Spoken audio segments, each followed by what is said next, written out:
Hello everyone, how are you all? I hope you all are absolutely fine. So, in this video, we will discuss plant tissues. So, let's start our today's lecture. Now, first of all, types of plant tissue. There are like meristematic tissues, permanent tissues, protective tissues. Meristematic tissues is of three types, and that is apical meristems, lateral meristems, and intercalary meristems. Next is permanent tissue. Permanent tissue, inside this there are two types, that is simple permanent tissues and complex permanent tissues. In this simple permanent tissue there are three more types, that are parenchyma, collenchyma, and sclerenchyma. Under complex permanent tissue, there are two more types, that are xylem and phloem. These two both are present in plants. Protective tissues. Inside this, there are two types, that are epidermis and cork. Cork, you can say phloem. So, next is let's discuss meristematic tissues.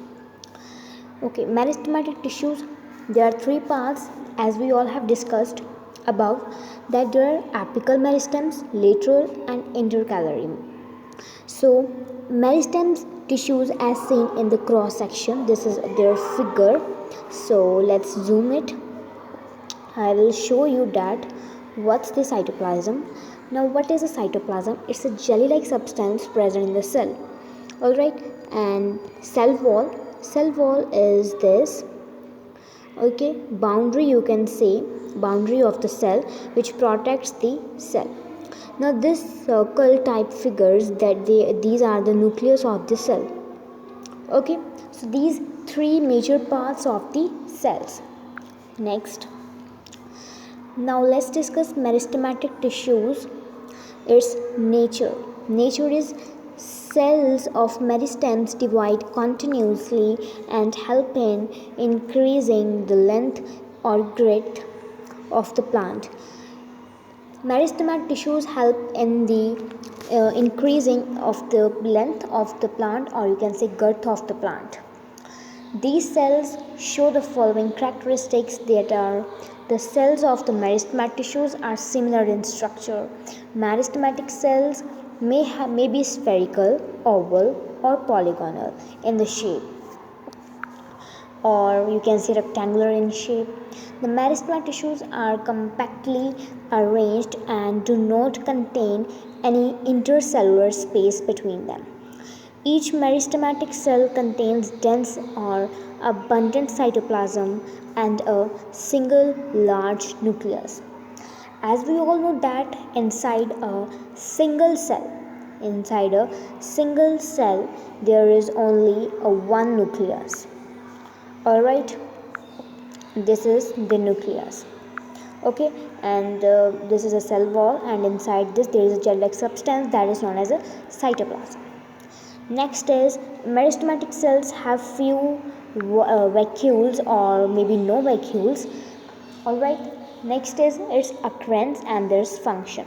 So let's discuss occurrence of the meristematic tissues. These meristematic tissues are growth tissues. It means they are helpful in the growth of the plant and are found in those regions of the plant that grow. It means there are some particular parts in the plant that grows, and there are parts that didn't grow and that doesn't grow, right? And that meristematic tissues are present in that portions of the plant that are able to grow. All right. Next is, according to their position in the plant, meristems are apical, lateral, or intercalary. All right. Now its function. The main function of meristematic tissue is to continuously form a number of new cells. It means inside the cell they are helpful in forming the new cells. So let's discuss apical, lateral, and intercalary. These are three parts of the meristematic tissues. So now let's start apical meristems. These are situated at the growing tip of the stem or the roots. It means where the stems or roots are present, apical meristems are present there. At shoot apex or the root apex, apical meristems are also found at the spaces of the leaves. It brings about the elongation of the root or end stem.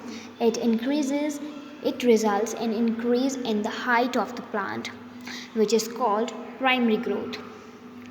Next one is lateral meristem. Now, what is the lateral meristem? These are found they are found beneath the bark, or you can say bark, it means cork, and in vascular bundles of dicot roots and stems. Okay, they occur in thin layers. It means these are occurring layers. Next is cambium or bark is the region which is responsible for growth in the thickness. It means that lateral meristem is responsible for the increase or growth in thickness. Okay.